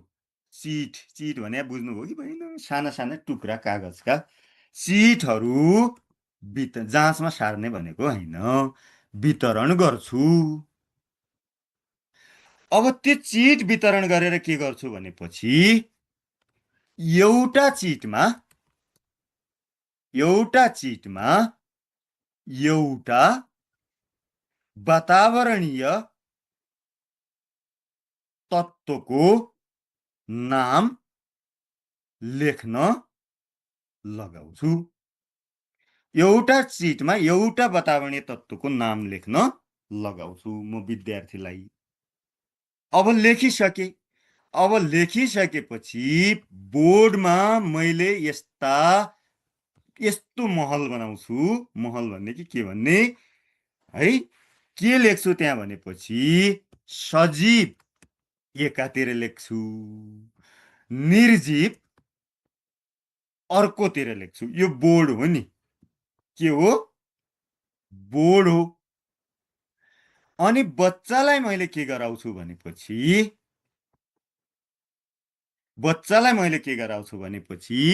उनीहरू त 5 वटा चिट लेखेका छन्। अब त्यो चिट चाहिँ यसमा टाँस्न लगाउँछु। सजीव लेखेका हुन् भने सजीवको उसमा कोठामा टाँस्न लगाउँछु। निर्जीव लेखेका हुन् भने निर्जीवको कोठामा टाँस्न लगाउँछु। अब सबै सही टाँस्लान् भन्ने त होइन नि। अनि गलत टाँसेका छन् भने सजीवमा निर्जीव टाँसेका छ भने कसैले त्यसलाई म सारिदिन्छु सजीवतिर, निर्जीवतिर सारिदिन्छु है। निर्जीवतिर सारिदिन्छु, यसलाई कटाएर मैले यतातिर कटाएर। मेरो काम यो हुन्छ। तत्त्व है, वातावरणीय तत्त्वहरू। अब यसको लागि चाहिँ समय तोक्दा राम्रो होइन, नभए भद्रगोल मचाउन सक्छन्। समय तोक्यो भने एकदमै उपयुक्त हुन्छ। अब त्यसपछि चाहिँ मैले 5-6 जनालाई आज हामीले एउटा सिकाइ उपलब्धि एकै पिरियडमा सक्छ भन्ने त होइन नि। 3 पिरियड नि लाग्न सक्छ, 2 पिरियड नि लाग्न सक्छ। एउटै सिकाइ उपलब्धि पढाउन 10 पिरियड नि लगाउन सकिन्छ र एउटै पिरियडमा 3टा सिकाइ उपलब्धि पनि पढाउन सकिने हुनसक्छ। अब त्यो विषयवस्तु हेरेर भयो। अनि के सोध्छु मैले भनेपछि 6-7 जना विद्यार्थी, कसैको स्कुलमा त 4-5 जना पनि होला नि, तर 4-5 जना भए जम्मैलाई सोध्ने। 4-5 जना विद्यार्थीलाई के सोध्छु भने मैले आजको छलफलबाट हामीले के सिक्यौं भनेर सोध्छु। 1-2 जनालाई बोर्डमा लेख्न पनि लगाउँछु। अब हेरौँ त के भयो त। माछा पानीमा बस्छ आदि इत्यादि होइन, सजीव के हुन्, निर्जीव के हुन्, वातावरणीय तत्त्व के हुन्, यसैबाट क्लियर भइगयो। अब यसलाई मूल्याङ्कन कसरी गर्ने होला? यति क्रियाकलाप गरे नि, अब यसको मूल्याङ्कन मैले यसरी गर्छु। सिटै नलगेको सिटमा लेख्दै नलेख्नेलाई दिन्छु 1। कति दिन्छु? 1 दिन्छु। केही लेख्यो, अब 5 वटा चिट दिएको थिए, 1-2 वटा लेख्यो भने त्यसलाई दिन्छु 2 अङ्क है। अनि सही वर्गीकरण गर्यो, सही वर्गीकरणसम्म गर्यो होइन। सही वर्गीकरण सजीव र निर्जीव छुट्याइरै लेख्यो, वर्गीकरण गर्नेलाई दिन्छु 3 अङ्क दिन्छु। र कारण सहित वर्गीकरण गर्न सक्नेलाई, कारण सहित वर्गीकरण गर्न सक्नेलाई मैले कति अङ्क दिन्छु? 4 अङ्क दिन्छु। यो एक्टिभिटी गराए, एक्टिभिटी सँगसँगै मैले के पनि गरेँ, मूल्याङ्कन पनि गरेँ। यसरी मूल्याङ्कन गर्छु। अब यति गर्दा त मूल्याङ्कन हुँदैन, त्यो सिकाइ उपलब्धि पुरा भएन। अब एउटा एक्टिभिटी अर्को नि गर्छु, दिक्क नमान्नु है त। अब यो आइहाल्नुभयो है, एउटा यो दिक्क नमान्नु, म गर्छु है त। अब नवीन सर सुनिराखिया छ? एक्सलेन्ट छ सर। हो, ठिकै छ है, दिक्क त लागिरहेको छैन नि। ल, अब क्रियाकलाप 2। अब दोस्रो क्रियाकलाप चाहिँ यो परियोजना कार्यमा पनि गराउन सकिन्छ, तर मैले स्कुलको अब वातावरणीय तत्त्वहरू सिकाउनु छ नि त मैले त। अनि मैले विद्यालय परिसर वरिपरि नै विद्यार्थीहरूलाई भ्रमण गराउन चाहन्छु म, दोस्रो काम। किनकि अब हजुरहरूले थाहा पाइसक्नु भएको छ, अल्फा समूहका विद्यार्थी हुन् यिनीहरू। अल्फा समूहका विद्यार्थीको गुण के छ भनेपछि 5-6 मिनटभन्दा बढी एउटै क्रियाकलापमा बस्न नचाहने, एउटै क्रियाकलापमा बस्न नसक्ने, नरुचाउने। अहिले सबैको ठाउँमा घुमिरहेको हुन्छु, मैले सर मेमहरूलाई सोधिरहेको हुन्छु, सर यो विद्यार्थी त पढ्दैनन् अहिलेका विद्यार्थी भन्ने आइराखेको हुन्छ होइन। विद्यार्थीले पढ्नै छोडिसके, पढ्न छोडेका हुन् कि हाम्रो पढाउने तरिका र उनीहरू सिक्ने तरिका म्याच नभएको पनि हुनसक्छ कि। किनभने हामी चाहिँ 45 मिनटसम्म लेक्चर दिएर पढाउने, उनीहरूको गुण चाहिँ 5 मिनटभन्दा बढी एकै खाले क्रियाकलाप चाहिँ गर्न नमान्ने, त्यस्तो चाहिँ गुण भएर हाम्रो गुण र अल्फा जेनेरेसनका बच्चा, हामी त अब जेन जेड होउँला धेरै यङ भयो भने, नभए एक्सका अर्का जेनेरेसनका छौँ। हाम्रो चाहिँ के हुन्छ, चाहना एउटै चिज लामो पढाउने, व्याख्या उनीहरूले मन पराउँदैनन्, थरीका क्रियाकलाप मन पराउँछन्, त्यही भएर नपढेका नै हुनसक्छन्। अब मैले त्यही भएर दोस्रो क्रियाकलाप गराएँ, विद्यालय परिसरमा घुमाउँछु।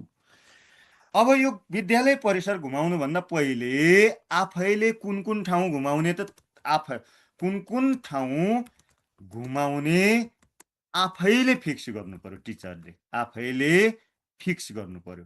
अब छाया भएको ठाउँ कहाँनिर छ, पानी भएको ठाउँ कहाँनिर छ, सुक्खा घाम भएको ठाउँ कहाँनिर छ, रातो माटो भएको ठाउँ कहाँनिर छ, किरा भएको ठाउँ कहाँनिर छ, आफैले शिक्षकले सुरुमा विद्यालय वरपर आफैले पहिला कुन पोइन्टमा घुमाउने भनेर फिक्स गरिराख्नु पर्यो। पहिलो काम चाहिँ शिक्षक म आफैले गर्छु। त्यति गरिसकेपछि फेरि हामीलाई विद्यार्थी त पढ्नै मन पराउँदैनन्, त्यसकारण एङ्गेज गराउनु पर्यो। फर्स्ट काम चाहिँ जुनसुकै क्रियाकलापमा पनि एङ्गेज गराउन सक्यो भने हामीलाई राम्रो हुने भयो। एङ्गेज भनेको के हो, उत्प्रेरणा जगाउने, क्युरियोसिटी जगाउने काम हो। अब यसरी सोध्ने, एङ्गेज गराउनलाई यसरी सोध्ने, हाम्रो विद्यालयमा कुन ठाउँ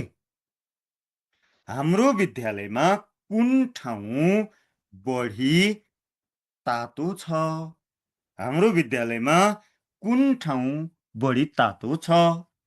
एउटा क्वेसन यो त मैले बनाएँ, हजुरहरू मभन्दा क्रिएटिभ हुनुहुन्छ, किनकि म अहिले पढाउन छोडेको धेरै वर्ष भइसक्यो, हजुरहरू पढाइराख्नु भएको छ। अर्को कुरा, रुख मुनि किन चिसो छ, किन रुख मुनि चिसो भयो त, पानी पोखेको हो कि कसैले, के भएको हो है। अर्को, कमिला वा किराहरू कुन ठाउँमा धेरै छन् त, हाम्रो स्कुलमा भने कि बच्चालाई सोधेको छन् त। अब उनीहरू कति खुसी भएर उत्तर दिन्छन् होला है। अर्को, अरू ठाउँभन्दा पानी भएको ठाउँ किन फरक छ त भनेर हजुरको विद्यार्थीलाई मैले के गराउने भए, जिज्ञासा उत्पन्न गराउने भए। जाने जानुन्, नजाने नजानुन्, जान्यो भने ठिकै भयो, नजाने पनि उनीहरू यो सिक्न के हुन्छन्, उत्प्रेरित हुन्छन्। अनि दोस्रो काम चाहिँ मैले के गर्छु भनेपछि हजुरको समूह विभाजन गरिदिन्छु, 3-4 समूह विभाजन गर्नु ठुलो होइन, समूह विभाजन गरेर काम पनि विभाजन गर्नुपर्छ। समूह मात्र विभाजन गरेर पठायो भने के हुन्छ, भद्रगोल हुन्छ। समूह विभाजनसितै काम विभाजन गर्न सक्यो भने भद्रगोल कम गर्न सकिन्छ। काम कसरी विभाजन गर्छु, 3 जनाको समूह छ भने 1 जनालाई राख्छु अवलोकनकर्ता, हेर्ने मात्र 1 जनाको काम है। मान्छेका हेरेर नि कस्तो खाले मान्छे हो त्यस्तै रोल दिने हो कि राम्रो है। अर्को कुरा, दोस्रो जनालाई म दिन्छु टिपोट गर्ने, होइन त, पहिला राम्रो अक्षर लेख्नेलाई टिपोट गराउँथ्यौँ। तेस्रो जनालाई के दिन्छु, प्रस्तुतकर्ता, पहिले आफैले बनाइदिने है, प्रस्तुतकर्ता बनाइदिने। समूह विभाजन गरेर मैले काम विभाजन गरेँ, यति काम विभाजन गरेपछि कसले के गर्ने भन्ने कुरा फिक्स भइहाल्यो है। फेरि यदि हामीले त्यसै निर्देशनका भरमा विद्यार्थीलाई पठायौँ भने उनीहरूले त्यहाँ घुमेर पनि खालि हल्लाकुल्ला गरेर आउँछन्, केही सिक्न पाउँदैनन्। त्यसकारण हामीले उनीहरूलाई के दिने, एउटा वर्कसिट दिने, वर्कसिट बनाएर दिने, छपाएर नदिने हुन्छ, बोर्डमा बनाइदिने, त्यही वर्कसिट टिप्छन्। वर्कसिटमा के हुन्छ भनेपछि, वर्कसिट है, अवलोकन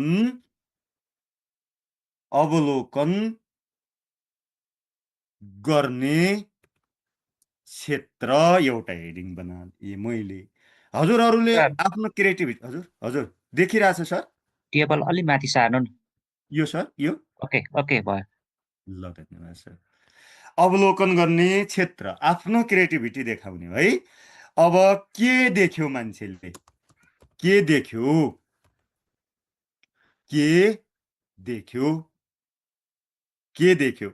भनेको मतलब के देख्योमा के हुन सक्छ, माटो कस्तो थियो, जीव के थिए होइन, जीव के थिए, कमिलाहरू होइन, कमिला आदि, चिसो के थियो, के देख्यो होइन, के देख्यो मान्छेले।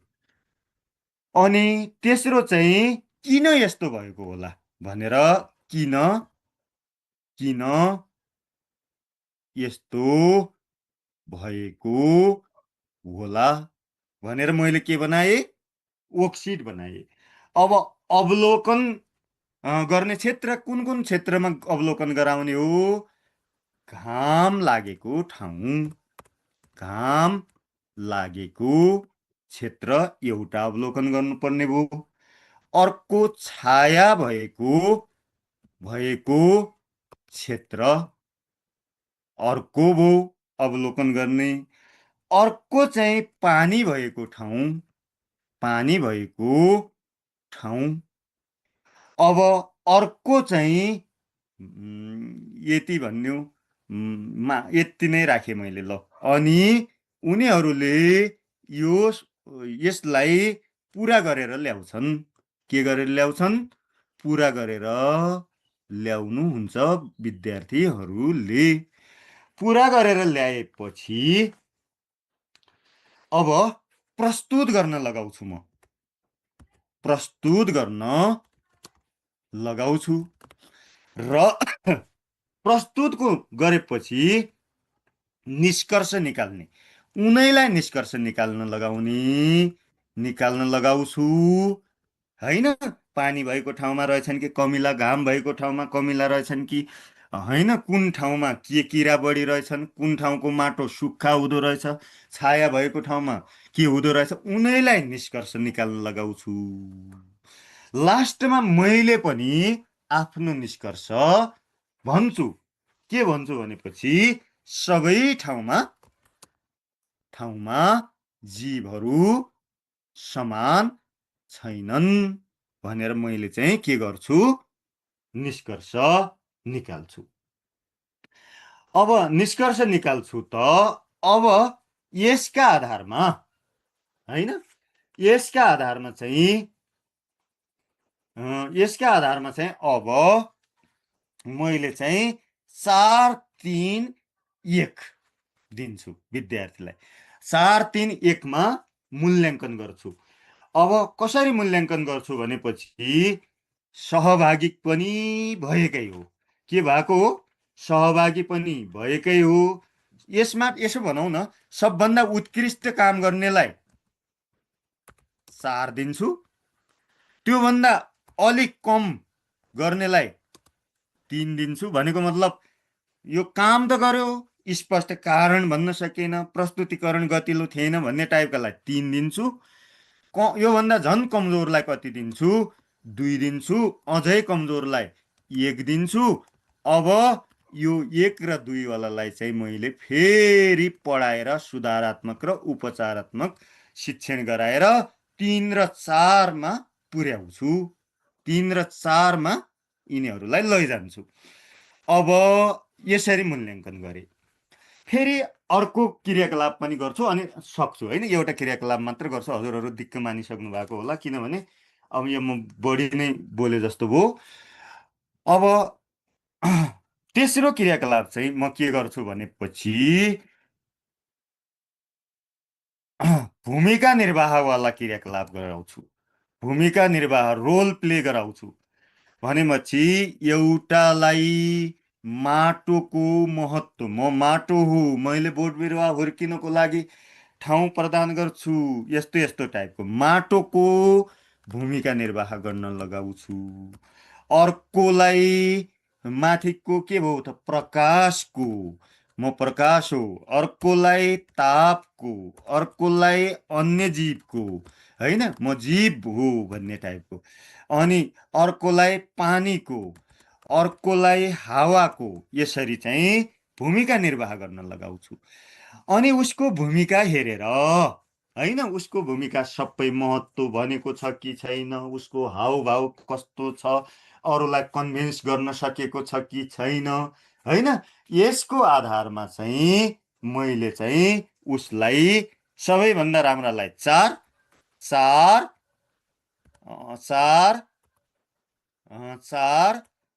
अनि 3 अनि 2 1। अब 1 र 2 आउनेलाई फेरि मैले सिकाएर कति पुर्याउँछु? 3 र 4 नै पुर्याउँछु। अब एउटा चिज चाहिँ अरू सबै भनियो, परियोजना कार्य दिने भयो। अब अर्को चाहिँ परियोजना कार्य त स्कुलमा पढाउने होइन हामीले। अब परियोजना कार्य दिन्छु, त्यो चाहिँ उनीहरूले घरबाट गरेर ल्याउँछन्। अब परियोजना कार्यको के हेरौँ? बुझाइ कस्तो छ त्यसको है, विषयवस्तु कन्टेन्ट कस्तो छ, अर्को क्रिएटिभिटी सृजनशीलता कस्तो छ। अब प्रोजेक्ट वर्क गरेर ल्यायो नि, यिनमा म प्रोजेक्ट वर्कमा 3टा चिज चेक गर्छु।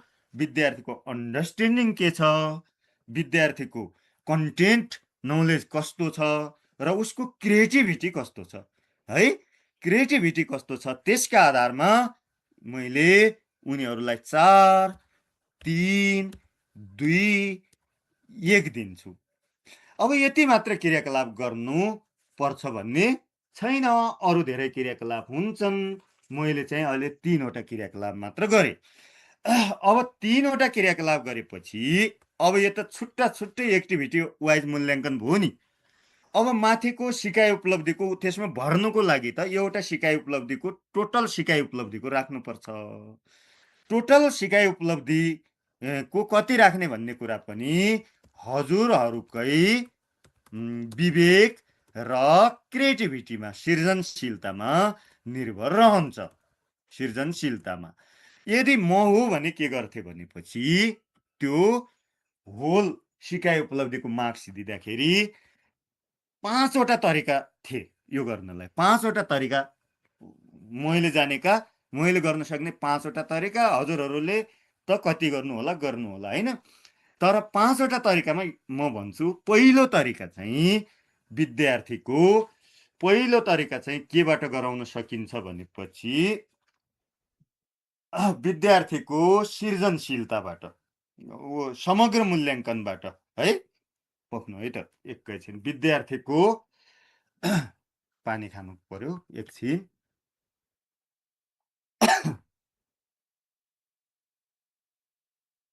धेरै बोलियो बोर नमान्नु है त म अब थोरै छ पिर नगर्नु है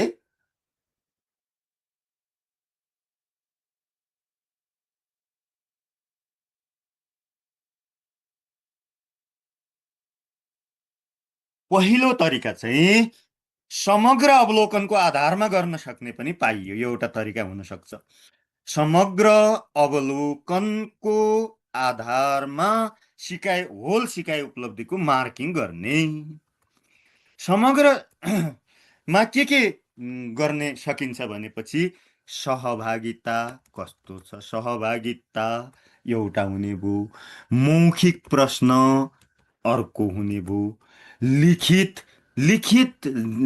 परीक्षा नभनौँ लिखित कार्य पनि त चेक गर्न सक्यो नि लिखित के लेख्न लगाउन पनि त सक्यो प्रश्नको उत्तर लिखित कार्य अर्को भइगयो अनि परियोजना कार्य अर्को भइगयो है अर्को के हुन्छ कक्षा कार्य हुन्छ अर्को के हुन्छ हजुरको क्विज गराउन पनि सकियो क्लासमा क्विज गराउन सकियो अर्को गृह कार्य यी सबै चिज हेरेर सबैको समग्रमा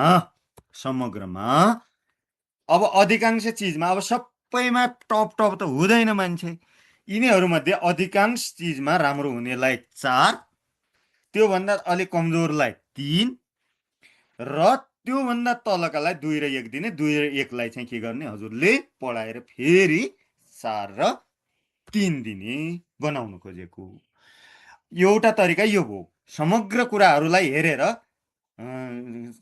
करिब राम्रोलाई 4 कमजोरलाई 3 2 1 दिन त पाइयो तर त्यसलाई फेरि सुधार्नु पर्यो दोस्रो तरिका चाहिँ मैले देखेको के हुन सक्छ भनेपछि कहिलेकाहीँ विद्यार्थी कहिलेकाहीँ कुनै एक्टिभिटीमा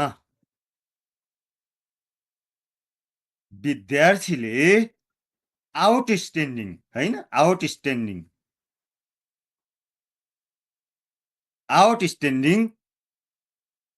पर्फर्मेन्स देखाउन सक्छ त्यस्तालाई 1-2 क्रियाकलापमा नराम्रो गर्यो भने पनि म कति दिन सक्थे 4वटा दिन सक्ने तरिका छ हैन शिक्षकको विवेक त हो नि अब आउटस्ट्यान्डिङ मान्छे छ भने त्यस्तालाई 4 3 अरु क्रियाकलापमा कमजोर भए पनि 4 3 दिन पाइयो त्यो सिकाइ उपलब्धिमा त्यसमा अब कुनै चिजमा त आउटस्ट्यान्डिङै देखाइसक्यो भनेपछि त्यस्तालाई नम्बर दिनमा कन्जुसाइ गरिँदैन थियो अब तेस्रो तरिका चाहिँ हामीले धेरै एक्टिभिटी गरायौं नि अघि नै हामीले 4-5 वटा एक्टिभिटी गराइसक्यौं तेस्रो तरिका चाहिँ जुन अङ्क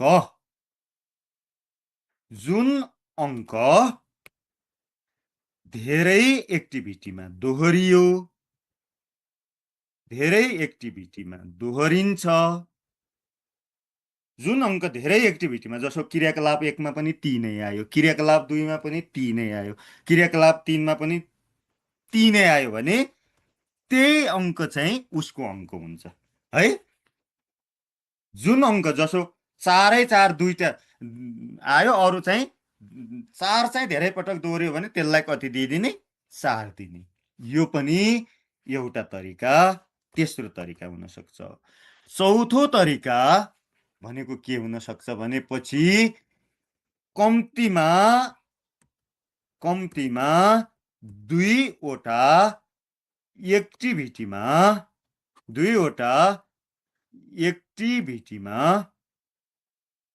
कम्तीमा दुईवटा एक्टिभिटीमा एउटै प्रकारको अङ्क आयो भने आउँदा त्यो सिकाइ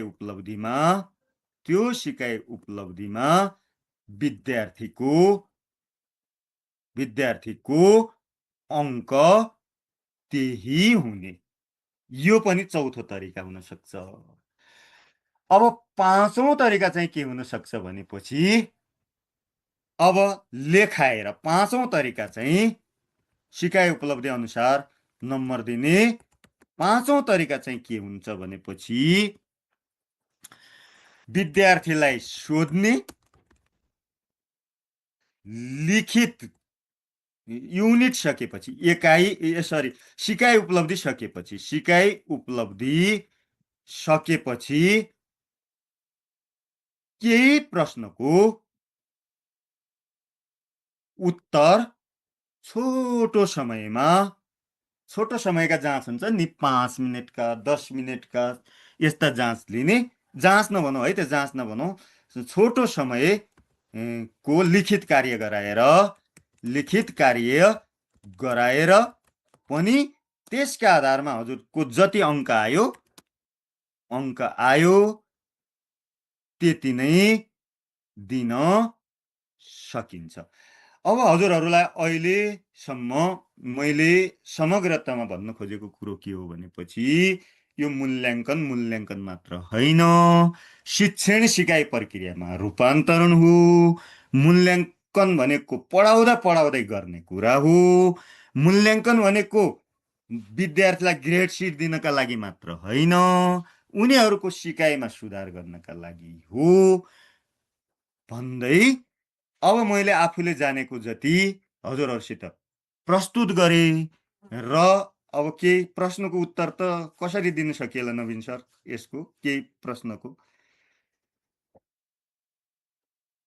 नवीन सर, मेम, अब यो प्रश्न के आछ भने त्यस्तो प्रश्न भन्दा पनि अब यहाँ जोडिन पाइएन भन्ने चाहिँ धेरै छ। कतिले ढिला जोडिन पाइयो, कतिले जोडिन पाइएन भन्नुभएको छ। अब खास युट्युबमा नि लाइभ गर्नुभएको थियो के अरे, त्यो जानकारी पनि भएन होला। म पनि अघि यहाँबाट कसरी एक्जिट भयो, जोडिनै नमिलेर मैले पनि युट्युबमा सुनिरहेको थिएँ। अहिले फेरि जोइन गर्न मिलेर म जोइन भएँ। अब धेरैजनाको गुनासो चाहिँ त्यो छ, ढिला आयो फेरि रिपिट भनेर पनि भन्नुभएको छ। अब यो सायद रेकर्डेड क्लास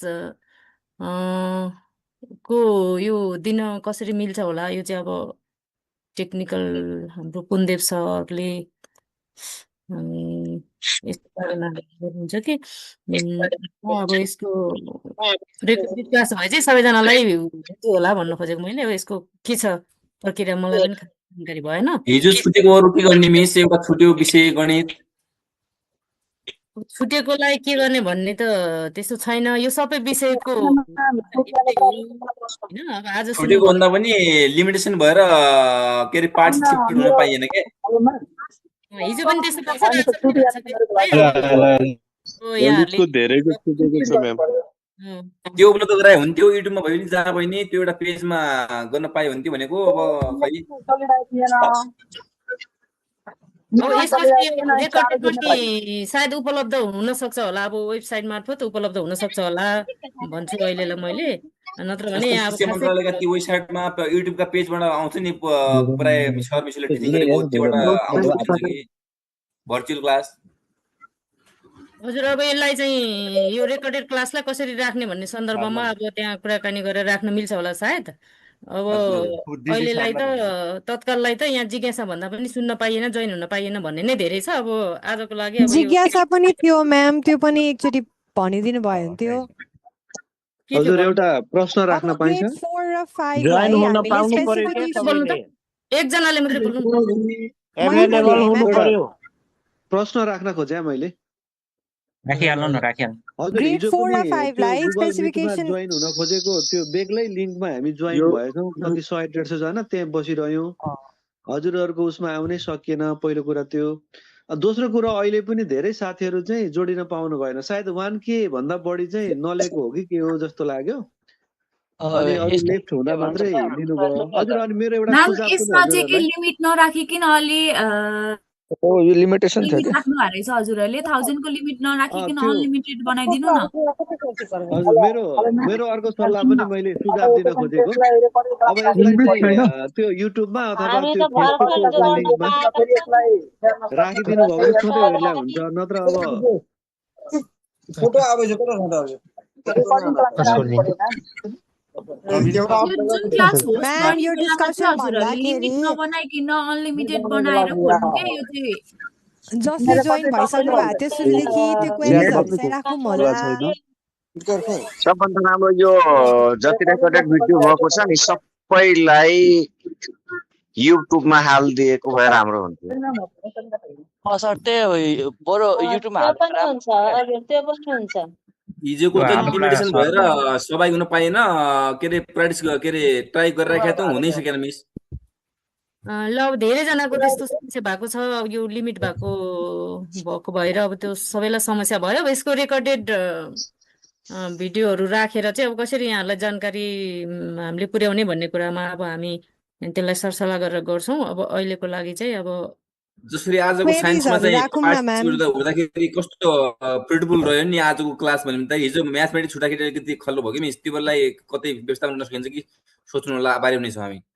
हुन्छ हुन्छ त्यसको लागि पनि हामी सोध्छौँ होइन। अब यो सबैले एक्सेस पाउनु भन्दैन हस् त्यसको हस् लागि अब म्याम, यो सबैको जिज्ञासा एउटा चाहिँ क्वेसन थियो राख्दा हुन्छ होला। ल राखिहाल्नु त अनि अब सक्नुपर्छ। 4 र 5 को लागि स्पेसिफिकेसन ग्रिड चाहिन्छ होला त अझै पनि।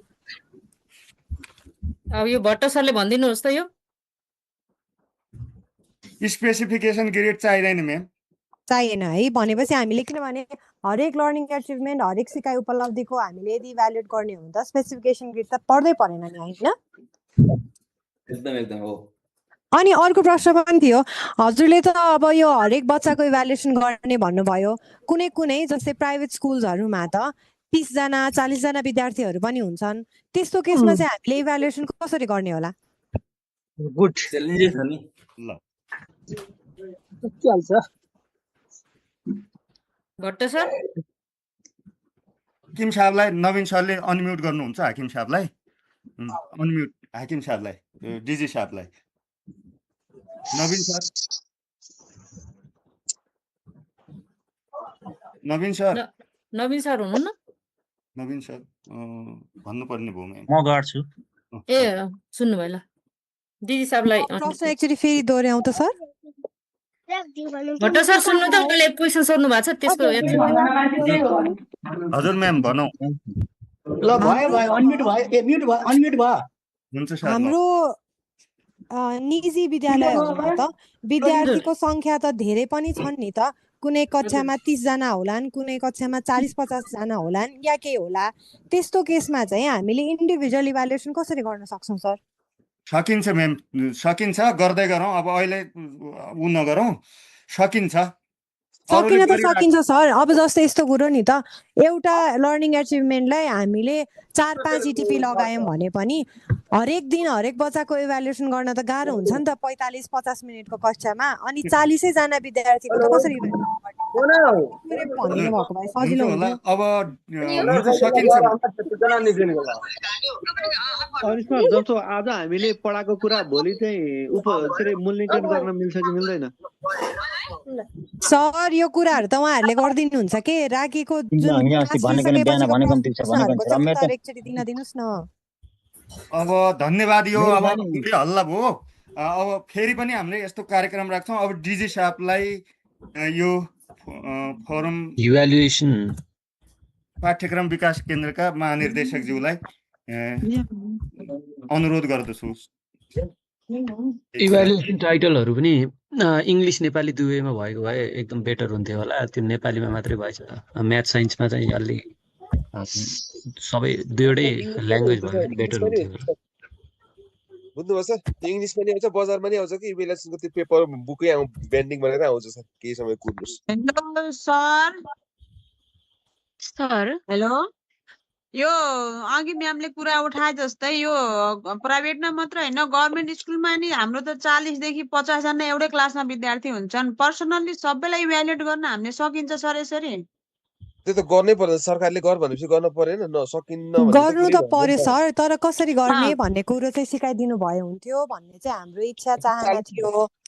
40 एक मिनेटमा दिनमा पनि त क्लासमा यहाँहरूले भएको गरिराख्नु भएको होला नि त, अहिले एक गएर दिनमा घरमा पनि गएर गरेकै हो त। केयर वर्क गर्ने होला नि। नाइ हामी गर्न त गर्ने नगर्ने कुरो छैन सर। जसरी कसरी चाहिँ हाम्रो त जस्तो पाठ्य घण्टा र कार्य घण्टा हुन्छ नि सर, जस्तो यो हाम्रो क्रेडिट आवर छ नि सर, हजुर हजुर, मैले पनि त्यही जस्तो त्यो प्रश्न गर्न विद्यार्थी खोजेको। संख्या अनुसार हामीले त त्यो क्रेडिट आवर भन्दा बढी जस्तो त्यो थिमलाई चाहिँ नि एउटा भन्दा अर्को सुरु गर्न पर्छ। बच्चाले त्यो टाइम रिपिटेड गरेर त्यसलाई चाहिँ एउटा सिकेन भने त्यसलाई चाहिँ अङ्क गर्न सकेन, त्यसलाई रिपिट गराउन पर्यो। त्यसरी हामीले कसरी सकिएला भन्न खोजेको सर, त्यसको केही आइडिया हुन्छ? यस्तो हुन्छ गरेकोलाई जो तपाईँले लिएकोमा चारैमा चारै ल्यायो भने चाहिँ त्यसलाई अर्कोचोटि परेन के रे परेन, 4 मा 4 पनि परेन, 3 लाई ल्याएकोलाई नि परेन। हामीले समस्या भनेको हाम्रो 2 र 1 ल्याउनेलाई हो सर, हैन? यसो साथीबाट सिकाउने, साथीबाट सिक्ने, साथीबाट सिकाउने लगायतका विभिन्न चाहिँ अब विधिहरू प्रयोग गर्न सक्यो। अब धन्यवाद। यो अब छलफल यति नै गरौँ होइन म्याम। अब पाठ्यक्रम विकास केन्द्रका महानिर्देशकज्यूबाट यस कार्यक्रमको समापन गरिदिनु हुन हार्दिक सबै म्युट गरौँ सर म्याम। सोधेको प्रश्नको कमसे कम अलि सही तरिकाले प्रश्न उत्तर त दिनु पर्यो नि सर। के यसको उत्तरै आएन त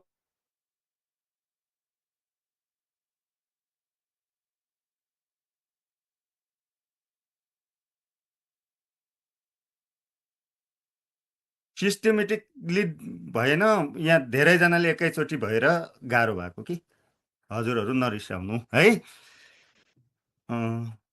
म्याम डिजी साहबलाई भन्नुपर्ने भयो। डिजी साहबहरू हजुर हुनुहुन्छ? अघि त हुनुभएको थियो सर, फेरि कहाँ जानुभएछ अहिले? अनम्युट भयो कि के? सरको केही प्रब्लम भयो कि अब यसलाई सकौँ त्यसो भए भन्दै हुनुहुन्थ्यो, मलाई भन्नु भएको थियो। यो जोडिराख्नु भएको थियो, के भयो अहिले? सरलाई सोधिहालौँ अनि।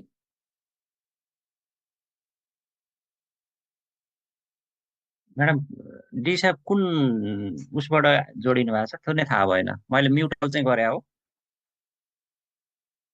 ए खोइ एकचोटि फेरि डिजी साहब कुनबाट जोडिनु भएको थाहा छैन मलाई। डिजी साहब नै म्युट हुनुभयो क्या?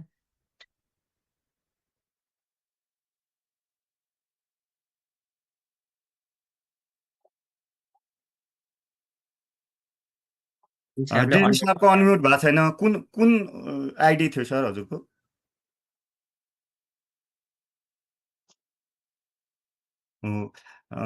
अब मिल्छ? अब मिल्छ अरे सर, नवीन सरले भन्नुभयो मिल्छ। हजुर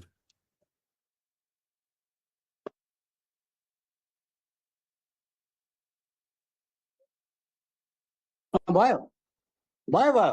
हेलो मिनिट भयो सर एकछिन एउटा कुरा राख्नु, मेरो एउटा कुरा छ। अब के लास्ट भयो हो हजुर? अब यो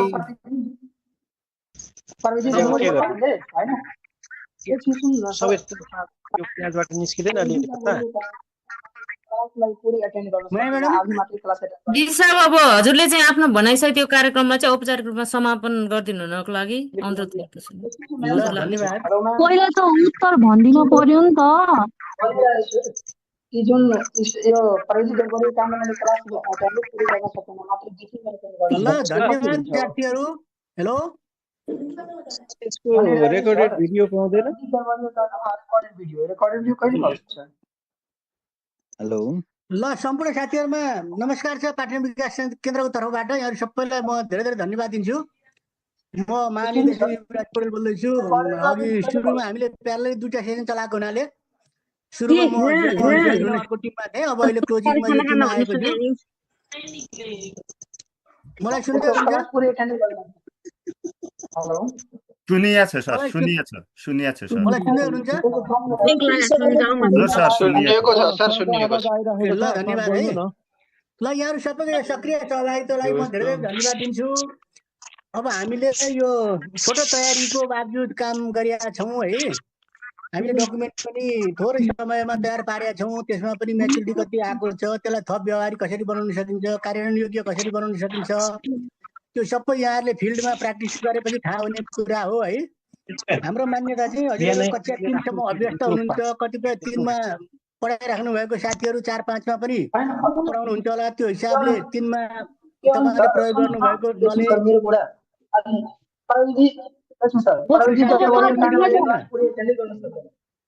अरू साथीलाई अनम्युट गरिदिनु न, म्युट गरिदिनु न।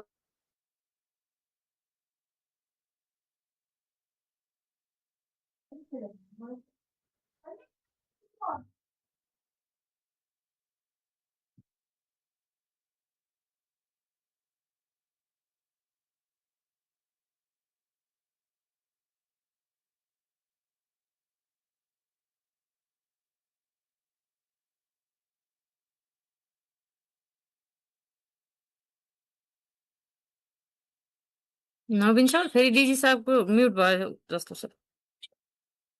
कुन आइडियामा सिक्नु भएकै थाहा भएन, उहाँलाई को होस्ट दिन हुन्थ्यो, हजुरले दिनु त। कसरी दिने हो, कहाँबाट, मलाई नि त्यति आइडिया भएन।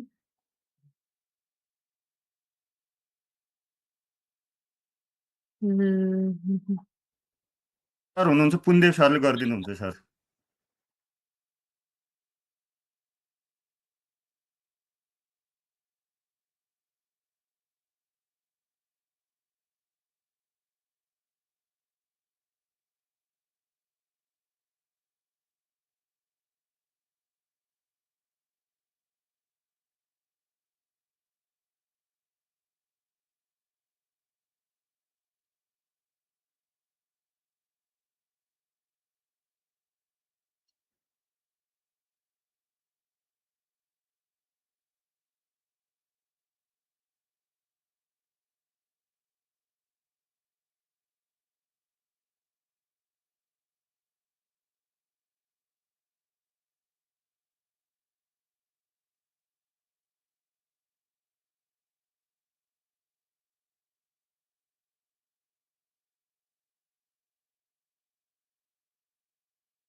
माया म्याडम हजुरले नै क्लोजिङ गरिदिनु भयो हुन्छ यो कुरा अब।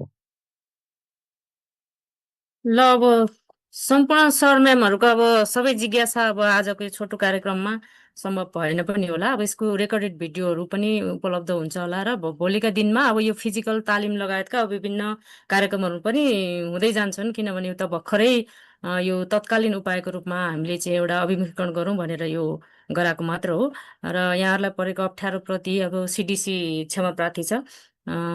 यसमा भएका कमी कमजोरीहरू आगामी दिनमा सुधार हुँदै जानेछन् भन्ने प्रतिबद्धता पनि छ र आज जति पनि यहाँ जोडिनु भयो र सुन्नुभयो यो कार्यक्रमलाई, यहाँहरू सबैलाई हार्दिक धन्यवाद सहित आजको यो कार्यक्रम चाहिँ यहीँ समापन भएको अनुरोध गर्दछु। हस्, धन्यवाद, नमस्कार, गुड नाइट।